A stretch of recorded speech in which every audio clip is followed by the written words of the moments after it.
Suffice to say, there was definitely more to the story. That's a little bit like our scripture from Jonah today. There's more to the story. God called Jonah a second time, called him again to go to Nineveh. Well, why did God need to call a second time? What happened the first time? Well, the story begins like this. The word of the Lord came to Jonah, "Go to the great city of Nineveh and preach against it, because its wickedness has come up before me." Jonah did not heed God's call. Now, just to be clear, this is not the first time that a prophet has resisted God's call. Moses shrank from speaking to Pharaoh, Elijah from denouncing the regime of Ahab, and Jeremiah recoiled from prophesying to the nations. But Jonah did not just resist, he turned and ran. He made his way to the first sailing ship, sailing away from Nineveh, and paid passage on board. Well, just like the story I told the kids, a storm came up. Storms are nothing new to sailors, but this one was fierce. The sailors feared for their lives, and they started praying to their own gods, asking forgiveness for wrongs they had done, begging to be saved from the waves. To no avail. But then the captain remembered that last-minute passenger, the one who was sleeping below decks. Maybe if he prayed to his God, the storm would abate. So they wakened Jonah and asked him to pray. And Jonah told them it probably wouldn't do any good, as he was running away from his God. Practice your surprised, shocked faces. The sailors were aghast. Pray for forgiveness, they pleaded. The sea was getting rougher and rougher, and they asked Jonah what they should do. And he said, "Pick me up and throw me into the sea, and it will become calm." And they refused. They did their best to row back to land, but could not. They begged Jonah and his God for forgiveness, and then they threw him overboard, and the raging sea grew calm. Well, you know what happens next. Jonah did not drown. The Lord provided a huge fish to swallow Jonah up, and he spent 3 days and 3 nights in the belly of the fish. 3 days and 3 nights, dark, dank, terrifying, stinky. But then after that dark time, the Lord commanded the fish to spit Jonah out onto the beach. And that's where we find him, in shock, bewildered, exhausted, smelly. And it's a great story, right? Jonah and the whale, Daniel in the lion's den, David and Goliath. Although, as an adult, I understand the analogy of Jonah's time in a dark place in a way I could not as a child, because I've been in that dark place. You have too. The very act of living places us hand in hand with dying. So we know from personal experience about worry and loss and grief of loved ones, friends, jobs, opportunities. We know illness of body and mind and spirit. We know hopelessness. We know fear. Mine might not look the same as yours, but it's just as real. And if that's not enough, we get up every morning and we listen to the news. And we hear about the deadliest shooting in the United States in modern history. We hear threats of nuclear war escalating.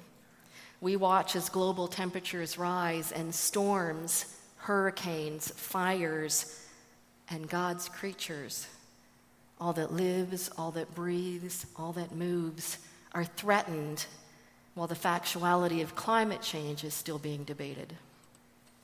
It's too big. It's too much.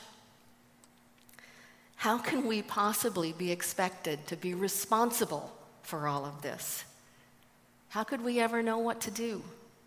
We're right there on the beach with Jonah, in shock, bewildered, exhausted, just thinking about it.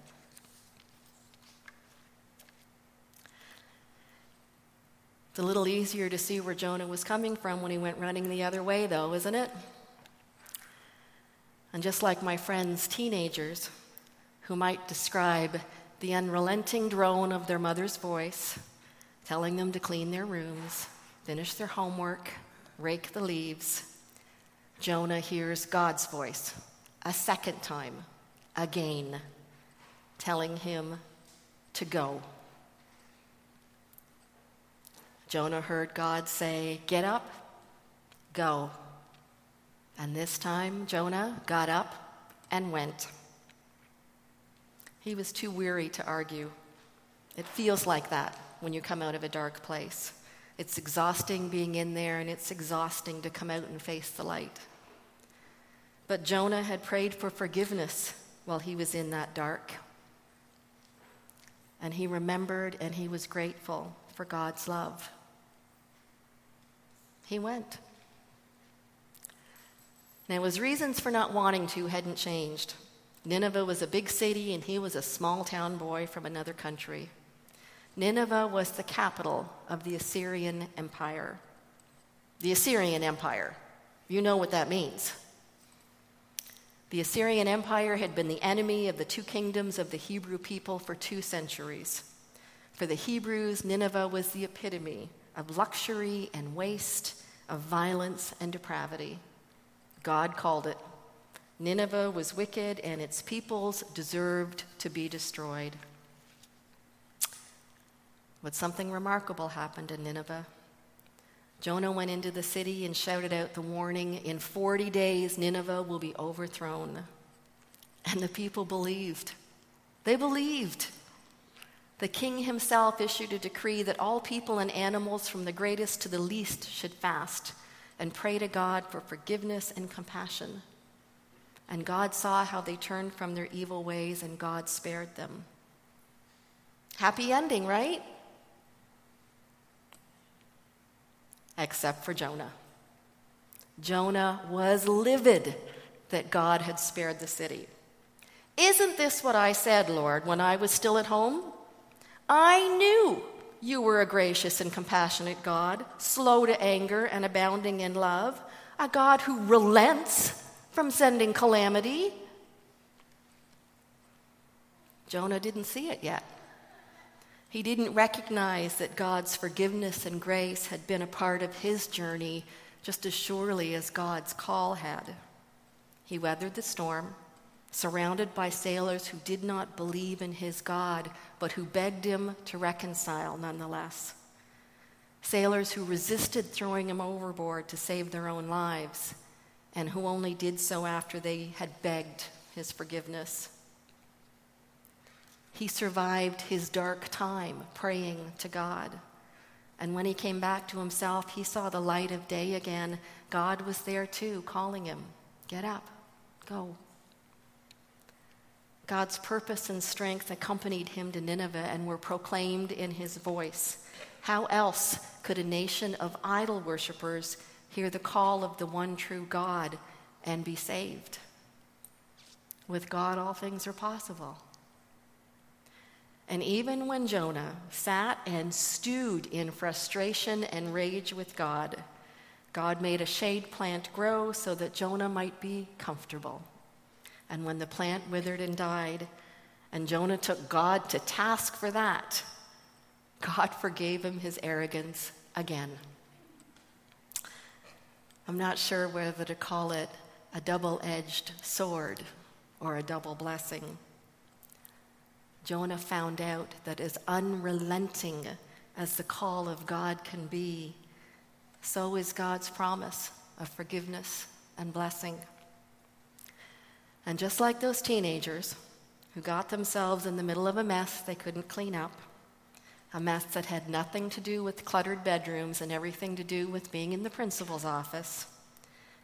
One of them said to their mom, "I should have known you wouldn't let it go. I should have known you wouldn't walk away."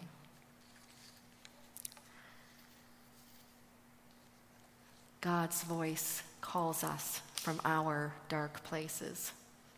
And you know, after time in the darkness, that first step is the hardest to take. And you need to hear, "Get up. It's all right. I'm here. You are not alone." Just as Jonah was called again and again, so are we called today. Just as Jonah was forgiven again and again, so are we forgiven today. When we stand tall with our teens, helping them do the right thing, God is there. When we advocate for gun control, God is there. When we celebrate the recent award of the Nobel Peace Prize to the international campaign to abolish nuclear weapons, God is there. Even when we recycle a newspaper or grow our own radishes as our small contribution in the fight against global warming, God is there. And when the issues seem too big, too much for us to handle, God is there. God's voice calls us again and again in every part of our lives. And God promises we will not be alone. God promises strength when we challenge the wrongs of the world, and forgiveness when we mess up. All things are possible with God. Thanks be to God. Amen.